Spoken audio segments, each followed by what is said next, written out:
The chandelier lights glittered like 1,000 stars, casting a warm, elegant glow across the room. Laughter floated up toward the high ceilings, silverware chimed gently against fine china, and the air was rich with the scent of roasted lamb and truffle butter. It was a celebration in every sense, a gathering of family friends and mentors who had watched Sophie Emerson blossom into a brilliant young woman. Claire Emerson sat at the center of it all, soaking in the warmth and pride that seemed to radiate from every corner. She adjusted the pearl necklace Mark had given her on their 10th anniversary, a subtle reminder of a time when love had seemed simple, solid, everlasting. Across the table, Sophie was a vision of joy and triumph. Her graduation cap still perched jauntily atop her flowing auburn hair, her cheeks flushed with excitement. Claire's heart swelled painfully in her chest. She thought back to the nights she spent balancing accounting ledgers while helping Sophie with science projects, the mornings she had gone without breakfast to afford ballet lessons, the years she had shelved her own ambitions so Sophie could reach for hers without hesitation. Tonight was meant to be the reward for all of it. The sleepless nights, the whispered prayers, the sacrifices no one else had seen. Mark rose to his feet, a champagne flute raised in one hand. Conversations tapered off mid-sentence. Dozens of expectant faces turned toward him, smiles poised ready for a father's proud tribute.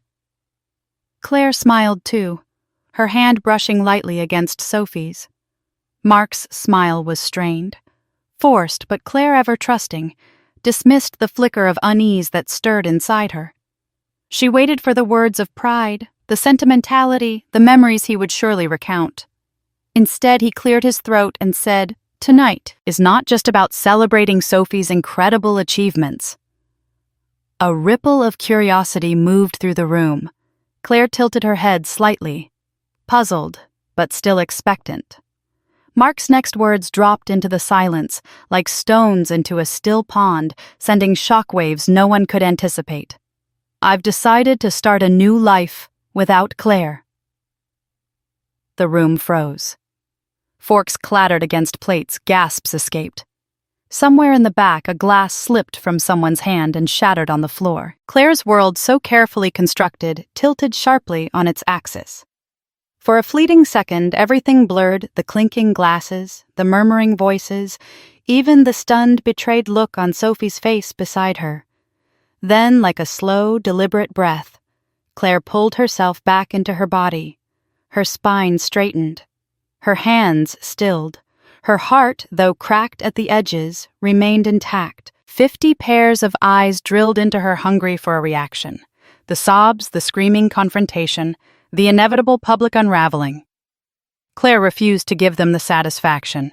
She smoothed the napkin across her lap with elegant precision, reached into her handbag and withdrew a sealed, cream-colored envelope. Her fingers trembled imperceptibly, but her expression remained serene. She placed the envelope beside Mark's champagne flute with a grace so controlled it drew a new wave of stunned silence. Mark stared at it, bewildered. "What's this?" he asked, his voice faltering. Claire met his eyes, calm and composed. Her voice, when it came, was soft but unbreakable. "Something for you to read later," she said. She turned then to Sophie, whose face was pale and stricken eyes wide with horror. Claire leaned in, pressing a kiss gently to her daughter's temple. "I am so proud of you, sweetheart," she whispered. "This day is yours. Don't ever let anyone take that from you." Sophie clutched her mother's hand, tears brimming, but unshed.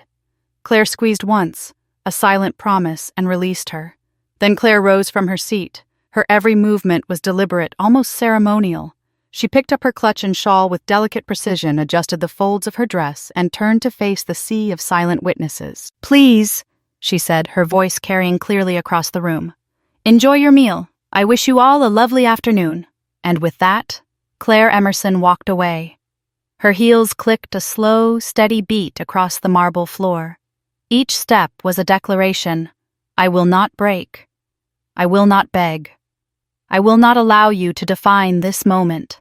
She pushed open the heavy oak doors, stepping into the thick, humid Georgia air. The world outside buzzed with life.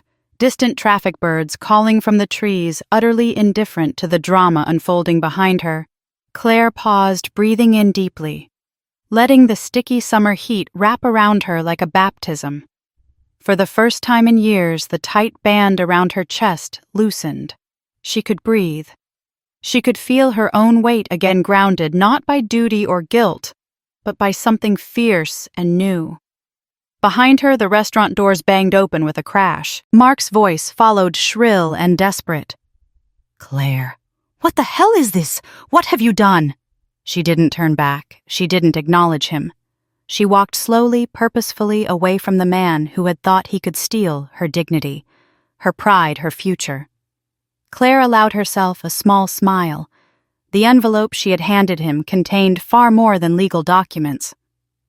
It contained a new beginning. Not the one Mark had envisioned for himself, but the one Claire had quietly, meticulously built for herself and for the woman she was about to become. The signs had been there, subtle at first, like cracks spidering silently across a mirror. Claire had always been the one to manage the family's finances, a habit born out of practicality more than distrust. She noticed the first odd transfer on a quiet Sunday evening long after Mark had gone to bed. It was a small amount easily overlooked, but Claire had built her life on noticing the small things: the unpaid parking ticket tucked under Mark's stack of mail, the faint trace of unfamiliar perfume on his shirt after late meetings, the hollow apologies that had become more frequent than genuine laughter. At first she wanted to believe the transfer was innocent, maybe a forgotten subscription or a gift for Sophie. But as the weeks passed, the irregularities multiplied, small withdrawals from their joint savings credit card charges, from restaurants they had never dined in together, jewelry stores in cities Claire hadn't visited in years. She said nothing. Instead, she made a habit of staying up late, sipping tea at the kitchen table, going over their bank statements, with a magnifying precision that would make an auditor proud. She began documenting every transaction, every email confirmation. She created a separate file tucked away under an innocuous name on her private laptop. The final confirmation came not from numbers, but from words. One evening, Mark had left his phone unattended, face up on the kitchen counter. Claire hadn't intended to look. She hated the idea of invading someone's privacy. Even now, even after the doubts had grown too large to ignore. But a notification blinked across the screen, a message preview from Lauren Blake. "Can't wait to start our life together, just a few more days." Claire's hands trembled so violently she had to sit down. Her ears rang. Her heart broke quietly without drama, like a thin branch snapping under the weight of winter snow. She spent the rest of the evening reading the messages. They were meticulous planners. Mark and Lauren exchanging details about moving into a beachfront apartment, selling assets, discreetly funneling funds into accounts. Claire hadn't known existed. They had even picked a date for Mark's grand announcement, the night of Sophie's graduation dinner. Claire closed the messages without forwarding them to herself. She didn't take screenshots. She didn't scream or confront. Instead, she breathed deeply and made a choice. She would not allow Mark's betrayal to ruin Sophie's moment. The graduation day was sacred. It belonged to her daughter, who had worked herself to the bone through late-night study sessions, part-time jobs, and relentless ambition. Claire would not tarnish it with scandal. She would not let the bitterness of betrayal seep into the sweetness of achievement. She would endure it in silence for Sophie. Over the next few months, Claire moved like a shadow through her own life. She smiled at neighbors, hosted small dinner parties, accompanied Mark to social events, all the while building her quiet arsenal. She met discreetly with a divorce attorney recommended by Rachel, consulted a forensic accountant, and compiled a thorough, irrefutable case. Every time Mark hugged Sophie, told her how proud he was, Claire felt a fresh tear in her heart. But she smiled. She kept smiling. There were moments late at night when the house was silent and the future stretched before her like a yawning, empty chasm when Claire's composure cracked. She cried into her pillow, stifling the sobs so Sophie wouldn't hear. She grieved not just for her marriage, but for the life she thought she had, the trust she thought was unbreakable. Still, every morning she rose with new determination, She wasn't just fighting for herself. She was fighting to preserve the memory of Sophie's triumph, to shield her daughter from the cruel reality for just a little longer. There would be time enough for heartbreak later. Tonight and every day, until that ceremony was complete. Claire vowed that Sophie would only know joy. She owed her that much. At the very least, she owed her that. The sun had already begun its slow descent, casting long golden shadows across the quiet, tree-lined streets of their neighborhood. Claire's heels clicked softly against the brick walkway as she approached the house, the same house she had spent 15 years making into a home. Hydrangeas lined the porch steps, and the antique wind chime tinkled in the warm Georgia breeze. For a moment, standing there, Claire allowed herself to grieve what she was about to leave behind. Not the man, but the illusions, the carefully tended life that had masked the cracks she could no longer ignore.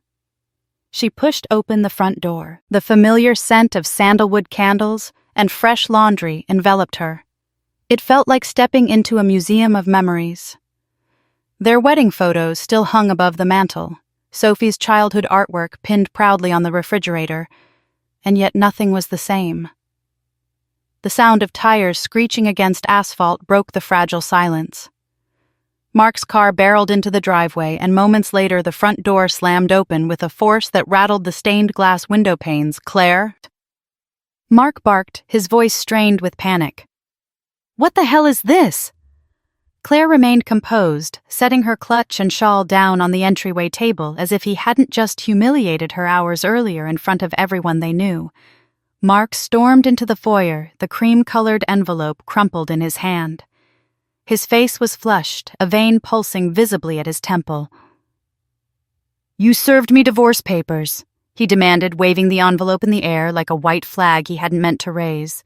"Today of all days." Claire turned to face him fully, her posture straight, her expression unreadable. She regarded him for a moment, as one might study a stranger whose language they no longer understood.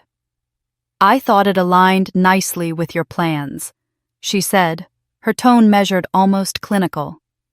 "You wanted to start a new life. I'm simply helping you get there a little faster." Mark's mouth opened and closed at a rare loss for words. Finally, he found his footing, his voice taking on a smug edge. "The prenup expired years ago," he sneered. "Any lawyer will tell you that you don't have a leg to stand on." Claire allowed herself a small, almost pitying smile. She had anticipated this move. "Actually," she said calmly, "it didn't." Mark's smirk faltered. She continued, her voice clear and deliberate. "Section 12 explicitly states that the fidelity clause remains in effect for the duration of the marriage and any proceedings resulting from its dissolution. Your lawyer should have explained that to you." She let the silence stretch, letting the words sink in, letting him realize he had never been as clever as he thought he was. Mark's face drained of color. He stared at her, as if seeing her for the first time, not the compliant wife he thought he could control, but the woman who had quietly prepared for this moment while he plotted behind her back. You can't do this to me," he said, voice cracking. "We built this life together."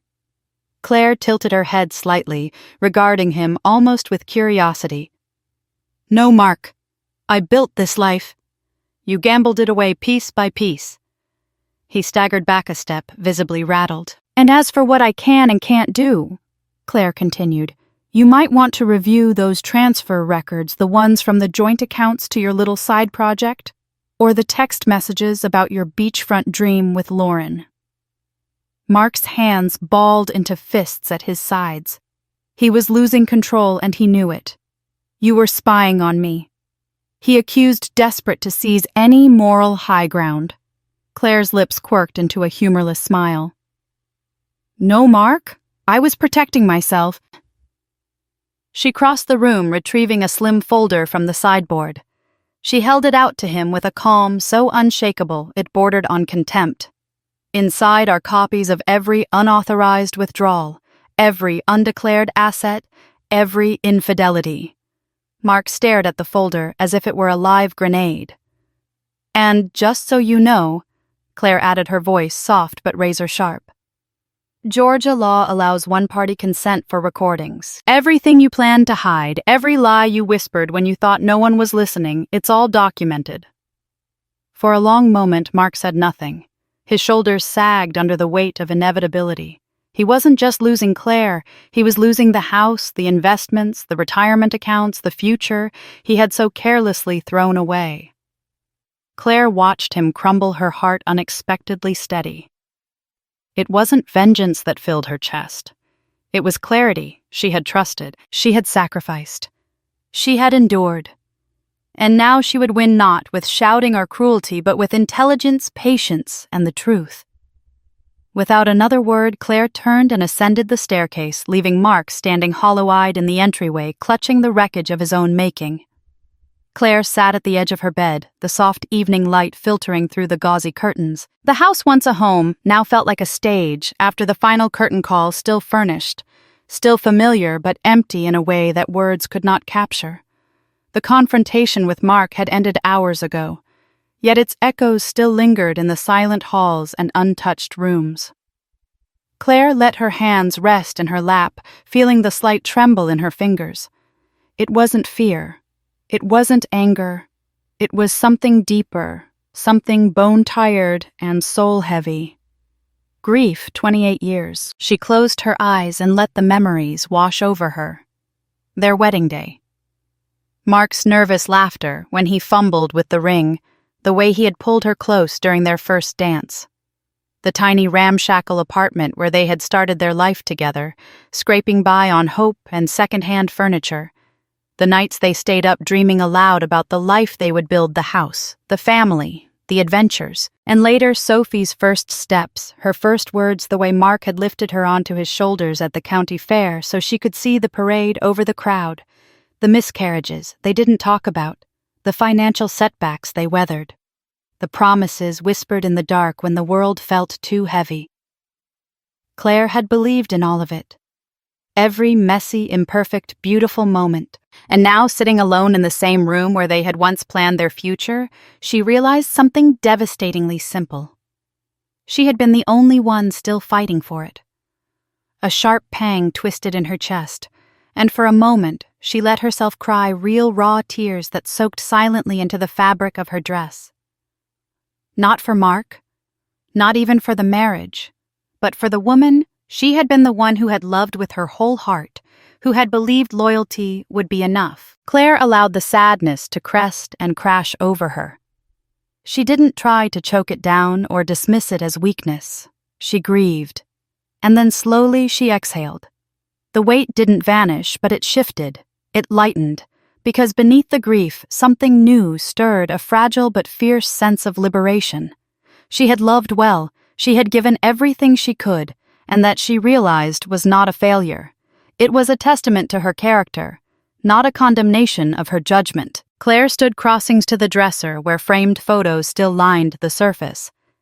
She picked up one, a picture from their 20th anniversary trip to Charleston, standing on a balcony with the ocean behind them.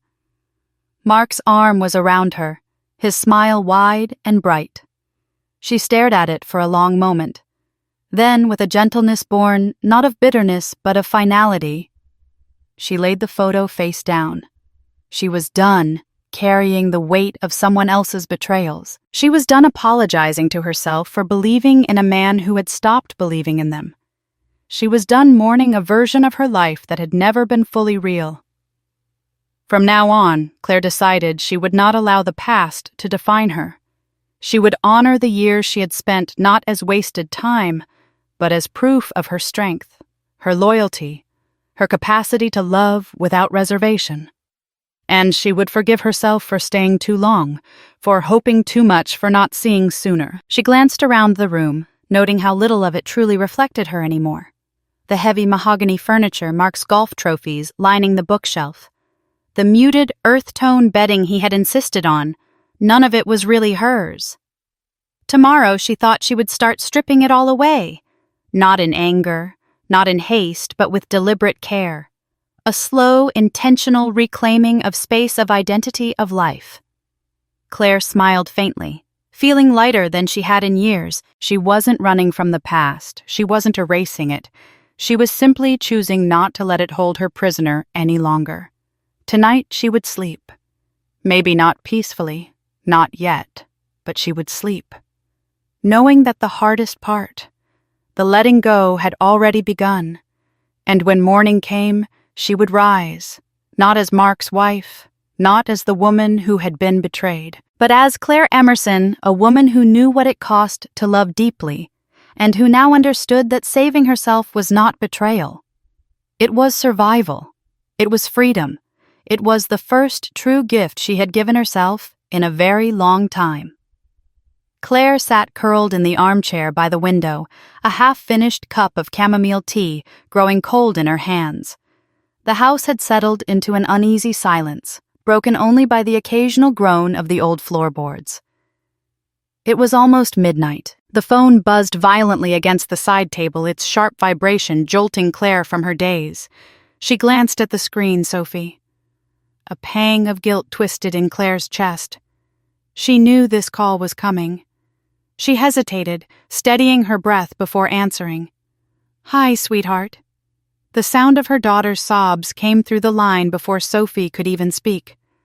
"Mom," she choked out, voice raw with betrayal and confusion. "Is it true? Are you guys getting divorced?" Claire closed her eyes briefly, her heart breaking anew. "Yes," she said softly. "It's true." Sophie's sobs intensified, messy and unrestrained. "Why didn't you tell me? How could you keep this from me?" Claire clutched the mug tighter, grounding herself. "I didn't want to burden you," she said quietly. "Not during your final semester, not when you were working so hard, when you deserved to have something beautiful, something untouched by all of this." There was a beat of silence, just breathing on either side of the line. Claire could picture Sophie sitting cross-legged on her dorm bed, mascara smudged from tears clutching her phone like a lifeline. "You let him stand there tonight," Sophie said finally, her voice trembling with hurt, "and pretend everything was fine. You let him ruin my night." Claire's throat tightened. "I let him try," she said. "But I wasn't going to let him succeed." Sophie sniffled. "I don't understand." Claire leaned her head against the back of the chair, staring up at the dark ceiling. "I wanted you to have your moment, Sophie. Your day. I wanted you to celebrate everything you worked for without the shadow of our problems hanging over you. You deserved that much. More than anything, I needed you to know that no matter what was happening between your father and me, your achievement, your happiness was real and untouchable." For a long moment, there was only breathing again. When Sophie finally spoke, her voice was softer, smaller. "You protected me." Claire smiled sadly. "That's what mothers do." Another silence, but this time it was different, heavy, not with anger, but with understanding. "I'm so sorry, Mom," Sophie whispered. "I'm sorry you had to go through all of this alone." "You don't have to be sorry," Claire said. "I made my choices. I chose to love him. I chose to fight for our family. And when the time came, I chose to let go. None of that is your burden to carry." Sophie let out a shaky breath, half a laugh, half a sob. "I don't know how you stayed so strong." Claire looked out the window where the streetlights threw long golden pools across the quiet road. "Strength isn't always loud," she said. "Sometimes it's silent. Sometimes it's just choosing not to let someone else's mistakes define you." There was another pause. Then Sophie's voice, steadier now. "I'm with you, Mom. Whatever happens next, I'm with you." Claire closed her eyes, feeling the warmth of those words wrap around her like a balm. "Thank you, sweetheart," she said thickly. "And I don't care what Dad says," Sophie added fiercely. "You're the strongest person I know. I love you." Claire swallowed hard, blinking against the sudden sting in her eyes. "I love you too, baby. More than you'll ever know." They stayed on the line for a long time after that. Not saying much, just breathing together across the miles, a mother and daughter, hurt but unbroken, stitched together by something deeper than blood or history. When Claire finally hung up, she set the phone down carefully and folded her hands in her lap. She had protected Sophie's innocence for as long as she could. Now they would face the truth together, not as victims, but as survivors, as women stronger than any betrayal. Claire leaned back in the chair, feeling an unexpected lightness rise in her chest. It wasn't the end. It wasn't even the middle. It was the beginning of something stronger, something built not on illusions, but on unconditional love and unshakable truth. The late afternoon sun poured through the wide bay windows of Rachel Emerson's cozy living room, casting soft light over the well-worn bookshelves and potted ferns. Claire sat on the edge of the floral couch, Sophie curled protectively beside her, Rachel perched stiffly in the nearby armchair. The knock at the door came sharp and insistent, echoing through the small bungalow. Rachel rose with a sigh, bracing herself, and opened the door. There stood Mark, his face a mask of forced calm that barely concealed his simmering anger. Beside him, Lauren Blake shifted uncomfortably, arms crossed tightly over her chest, her designer handbag dangling awkwardly at her side. Mark's voice was clipped too loud for the quiet neighborhood. "We need to talk now." Rachel stepped aside, her lips pressed into a hard line, allowing them entrance without a word. Mark strode into the room like a man still convinced he held all the power. Lauren followed, glancing around uneasily at the plain decor, so different from the glossy beachfront fantasy Mark had promised her. Claire remained seated, calm, unflinching, her hands folded neatly in her lap. She didn't offer a greeting. She didn't rise to meet them. She simply waited. Sophie stood too, placing herself instinctively between her mother and her father. Mark's gaze flickered between them, briefly thrown off by the physical and emotional barrier his daughter had erected. "Claire," Mark began, forcing a conciliatory tone, "this has gone far enough. Freezing the accounts, dragging lawyers into this, it's unnecessary. We can handle this like adults." Claire arched one eyebrow slightly but said nothing. Sophie's voice cut through the room, sharp and clear. "Adults. You announced you were leaving Mom at my graduation dinner. That's how you define handling things like adults." Mark flinched, the public shame still fresh. "Sophie," he said, switching tactics, trying to summon the warmth he used to win her over as a child. "Relationships change. People grow apart. It's complicated." Sophie didn't waver. "You made it complicated. You lied. You stole. You cheated." Mark opened his mouth to argue, but Sophie wasn't finished. "You didn't just betray Mom," she said, her voice trembling with righteous anger. "You betrayed me too. You broke our family, and you did it with no thought about anyone but yourselves." Lauren shifted awkwardly, her gaze flickering toward Mark with growing uncertainty. It was clear she had expected a different kind of confrontation, one she could perhaps charm her way through. Not this. "Look," Lauren said, stepping forward with a bright, brittle smile. "Maybe we all just need to calm down and—" "No," Claire said finally, her voice low but firm. The words stopped Lauren mid-sentence.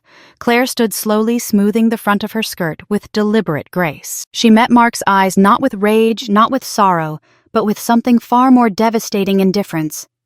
"I have no desire to argue," Claire said, her tone even almost gentle. "I don't need to explain myself. Your actions speak clearly enough." Mark's jaw tightened. "You think freezing the accounts punishes me. You're only making things harder for yourself." Claire tilted her head slightly. "No, Mark. I'm making things honest. Something you seem to have forgotten how to be." The silence in the room was heavy, punctuated only by the ticking of the antique clock on the mantel. Sophie crossed her arms, standing firm beside her mother. Rachel, still by the doorway, said coolly, "I think you've said enough for one lifetime, Mark." Mark looked around, seeing no allies, no sympathy, only a wall of quiet resolve. He glanced at Lauren, but her carefully neutral expression gave him no support. With a frustrated exhale, Mark turned on his heel. "Fine," he spat, "but this isn't over." "No," Claire agreed softly. "It's just finally beginning." Mark hesitated, as if wanting to say more to claw back some shred of dignity, but he found none to grasp. He left without another word, Lauren trailing behind him. The door clicked shut behind them with a finality that echoed through the small house. Claire remained standing for a moment longer, feeling the last remnants of fear, guilt, and heartbreak fall away like dead leaves. Sophie slipped her hand into her mother's. "You didn't have to say much," Sophie murmured. "You didn't have to fight or scream. You just stood there, and they lost." Claire squeezed her daughter's hand gently, a small, real smile curving her lips. Sometimes strength wasn't about how loud you roared. Sometimes it was about refusing to be pulled into someone else's chaos, about standing your ground with dignity, even when your heart was breaking. Claire had been hurt, betrayed, humiliated. But she had not been defeated. The rain tapped steadily against the courthouse windows, a soft, rhythmic backdrop to the tension that crackled in the air. Claire Emerson sat beside her attorney, Philip Anderson, a composed figure in a navy blue suit, her hands folded neatly in her lap. Across the aisle, Mark shifted uncomfortably in his chair, whispering furiously to a young, slick-haired attorney he had hired at the last minute, a man far more accustomed to negotiating business contracts than battling family law. Claire didn't look at Mark. She didn't need to. She had already won the only battle that mattered, the one for her own peace. The judge? A stern woman in her 60s with sharp eyes and a no-nonsense air, adjusted her glasses and called the hearing to order. "Mrs. Emerson," she said briskly, "you may proceed." Philip stood smoothly, confidence radiating from every line of his body. "Your Honor," he began, "we submit that the prenuptial agreement signed by both parties 28 years ago remains fully enforceable as specified in Section 12, the Fidelity Clause. Furthermore, we present evidence of financial misconduct, including unauthorized transfers from joint accounts and undisclosed asset allocations in direct violation of marital fiduciary duties." He moved methodically, presenting bank statements, account transfers, printed text messages between Mark and Lauren.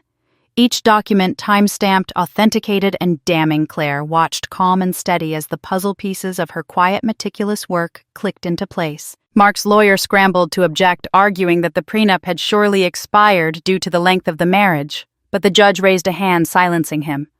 "I have reviewed the prenuptial agreement in full," she said coolly. "Section 18 states clearly that the agreement remains in effect for the duration of the marriage and any resulting legal proceedings. No expiration clause exists." Mark's face turned a blotchy shade of red. The judge continued, flipping through the thick binder of evidence. "In addition, Mr. Emerson's financial conduct constitutes a breach of trust and fiduciary duty toward the marital estate.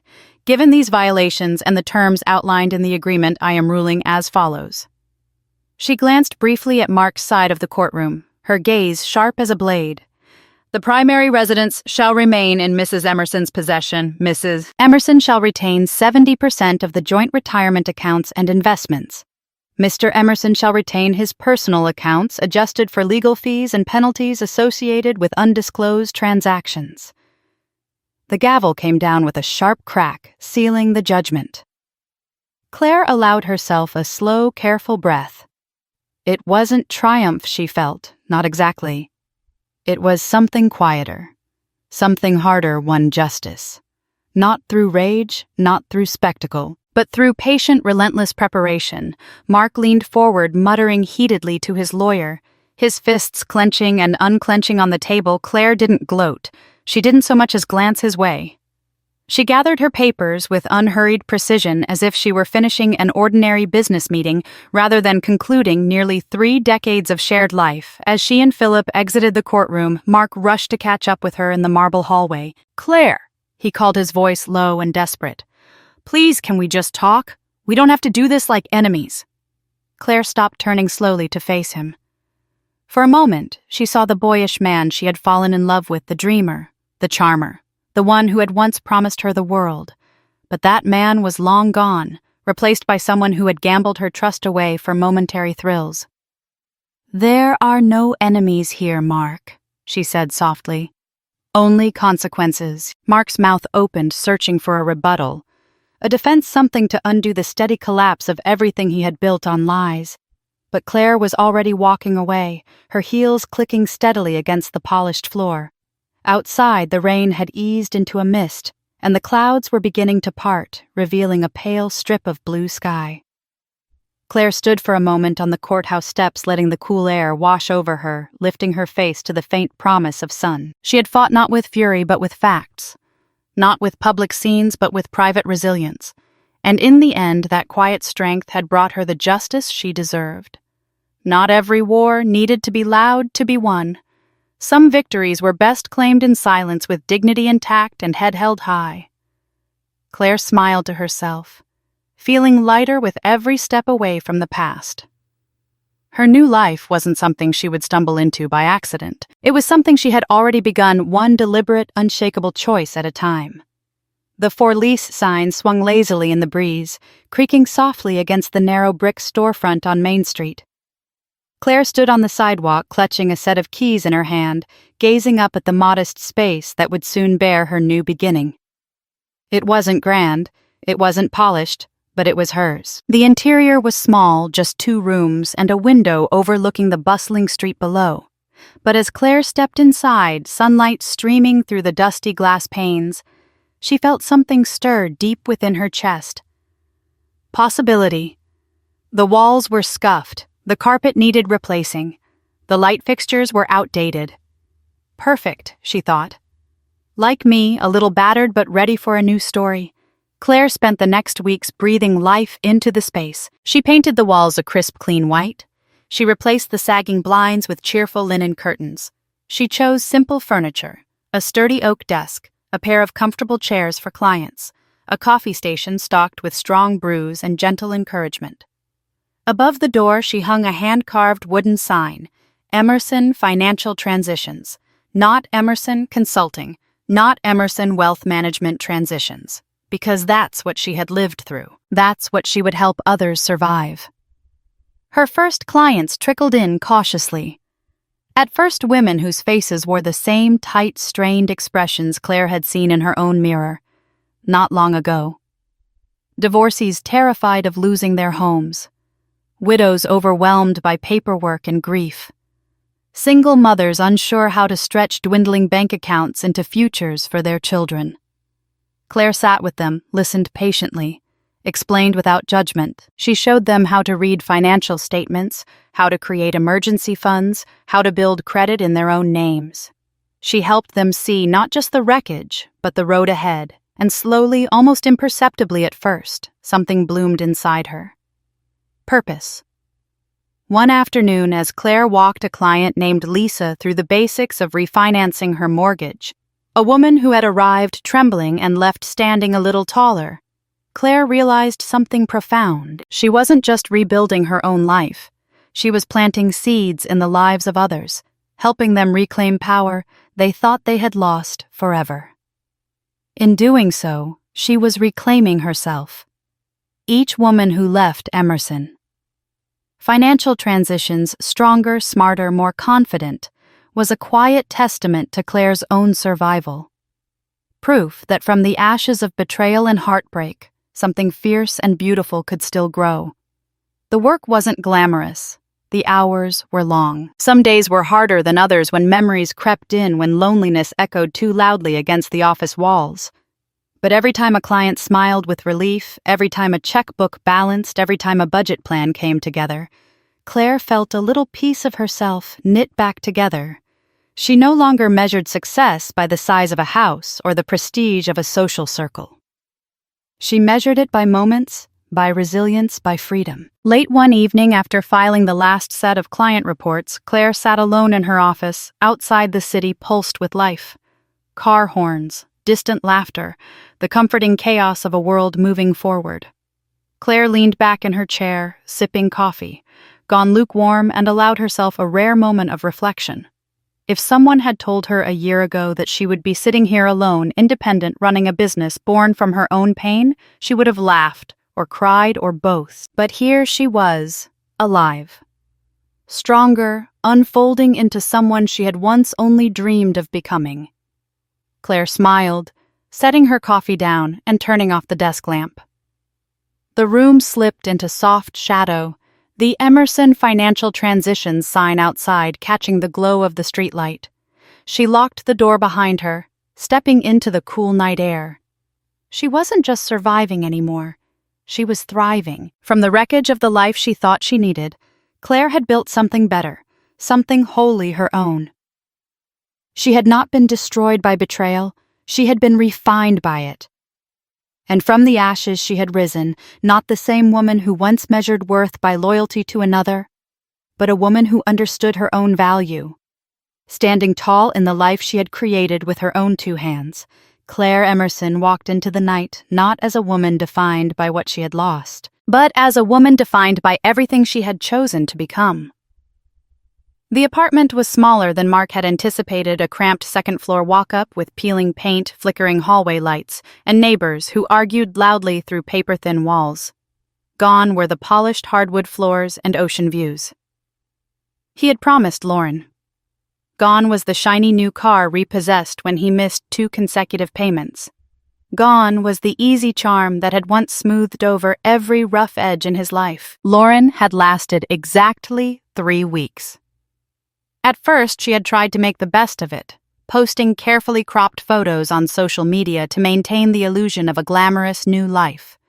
But the cracks had been too wide to paper over: the canceled beach house deal, the frozen bank accounts, the awkward conversations with leasing agents who whispered about credit issues. One evening after another tense dinner of takeout eaten off chipped plates, Lauren had packed her designer handbags into the back of an Uber and left without a backward glance. No tearful goodbyes. No angry accusations. Just a cold, efficient exit. Mark had watched her go from the living room window, his hands shoved deep into the pockets of his wrinkled jeans. He hadn't tried to stop her. Some part of him had known this was inevitable. Lauren had wanted the fantasy, the successful businessman, the endless vacations, the effortless lifestyle. She hadn't signed up for the grim reality of a middle-aged man scrambling to rebuild his shattered life from the ruins of his own choices. Left alone, Mark turned to old friends seeking comfort, perhaps even rescue. He found neither the golf buddies who used to slap him on the back and toast his business savvy, now avoided his calls. The neighbors he had once entertained at lavish barbecues sent polite but firm regrets when he tried to organize get-togethers. Even his own family kept their distance. Rachel refused to speak to him altogether, her loyalty to Claire unshakable. His cousins, once eager to be seen in his orbit, suddenly had busy schedules and vague excuses. Mark was a man adrift, cut off from the network he had once taken for granted. Worse still, the business he had poured so much energy into after leaving his corporate job floundered without Claire's steady hand managing the finances behind the scenes. Bills piled up, contracts fell through. His reputation, once spotless, was now stained with whispers of recklessness and dishonesty. He spent long, empty evenings sitting alone in the apartment, nursing cheap whiskey and staring blankly at the muted television. Sometimes he scrolled through old photos on his phone, snapshots of better days, family vacations, anniversary dinners, Sophie's high school graduation. Claire's smile in those pictures was soft, trusting whole. He realized too late what he had destroyed. It wasn't just the marriage. It wasn't just the lifestyle. It was the rare, irreplaceable loyalty of a woman who had believed in him long after he had stopped deserving it. And in betraying that loyalty, he had betrayed himself most of all. He was not the man he had pretended to be. Not to Claire, not to Sophie, not to Lauren, and certainly not to himself. There were no grand confrontations, no fiery accusations, just the slow, quiet crumbling of a life built on arrogance and lies. In the end, Mark wasn't defeated by Claire's quiet strength or Lauren's sudden departure. He was defeated by his own choices, by the man he had become when no one was watching. Claire had walked away from the wreckage and built something stronger. Mark was still standing in the ashes, wondering how it had all gone so wrong. And deep down he knew. He had no one to blame but himself. The early morning sun spilled like liquid gold across Main Street, bathing the storefronts in soft, hopeful light. Claire Emerson stood outside, her small office keys in hand, breathing in the cool, crisp air. The sign above the door, Emerson Financial Transitions, gleamed proudly under the new day's sun. Today felt different, not because of any grand event or celebration, but because of the simple, quiet certainty blooming in her chest, a certainty that she had found her place, built her life with her own hands, and chosen herself. The sound of footsteps broke her thoughts. She turned to see Sophie walking briskly toward her, her face flushed with excitement, a to-go coffee tray balanced in her hands. "Morning, Mom," Sophie called, grinning. Claire's heart lifted at the sight of her daughter. Not the little girl who once clung to her hand at school drop-offs, but a young woman standing tall and radiant in her own right. Sophie reached her and held out a cup. "Double-shot latte. Figured you might need it today." Claire laughed, accepting the coffee. "You know me too well." Sophie glanced up at the office, then back at her mother, eyes shining. "You did it," she said softly. "You really did it." Claire swallowed against the sudden lump in her throat. She looked around at the freshly painted door, the potted lavender by the entrance, the simple brass plaque bearing her name. "I guess I did," she said, smiling. They stood there for a moment, mother and daughter, bathed in sunlight and possibility. "I'm proud of you," Sophie said, voice thick with emotion. "Not just because you survived everything, but because you built something even better." Claire reached out and squeezed Sophie's hand, feeling the connection between them stronger now than ever before. Surviving would have been enough, but thriving. Thriving was the real triumph. As they stepped inside, the familiar scent of fresh paint and new beginnings filled the air. Claire gave Sophie a quick tour: the neat desk, the comfortable chairs for clients, the small bookshelf filled with resources for women seeking to rebuild their lives. Sophie paused by the desk, running her fingers lightly over its smooth surface. "You know," she said, "a lot of people would have just settled, stayed bitter, stayed stuck." Claire leaned against the doorway, sipping her coffee. "I almost did," she admitted. "There were nights I thought it would be easier to hold on to the anger, to stay trapped by what happened." She looked at Sophie, her gaze clear and steady. "But I realized holding on to pain doesn't heal you, it just chains you to the past." Sophie nodded, understanding deep in her eyes. Claire continued, more to herself than anyone else. "I lost a marriage. I lost friends. I lost the life I thought I was supposed to have, but I found something better. I found me." She said it simply, without bravado, without regret. The office phone rang suddenly, its cheerful chime breaking the moment Claire smiled, setting down her coffee and moving to answer it. Another client, another woman reaching out for guidance, another chance to turn pain into power. Sophie watched her mother with quiet awe, feeling a fierce pride swell in her chest. When Claire finished the call, she turned back to Sophie, laughing. "Business is picking up faster than I expected. I'm not surprised," Sophie said. "You were always stronger than you knew." Claire felt tears prickling at the corners of her eyes, but she blinked them away, letting only the smile remain. After a few more minutes together, Sophie hugged her tightly, whispering, "I love you, Mom," before heading out to her own new beginnings. Claire stood alone in the office for a moment, soaking in the peace, the fulfillment, the freedom. Not freedom someone gave her.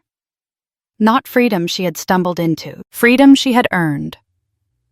Outside, the sunlight danced across the sidewalk, and Claire, with her keys still in hand, stepped toward the door.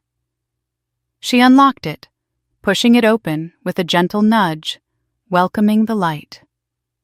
The air, the life waiting beyond. She didn't know exactly what the future would bring, but she knew this much. She would meet it, standing tall. She would meet it with hope. She would meet it as her own person, whole, strong enough, Claire. Emerson smiled, her heart full as she stepped into the day. A chapter had closed, but an even more beautiful one had just begun.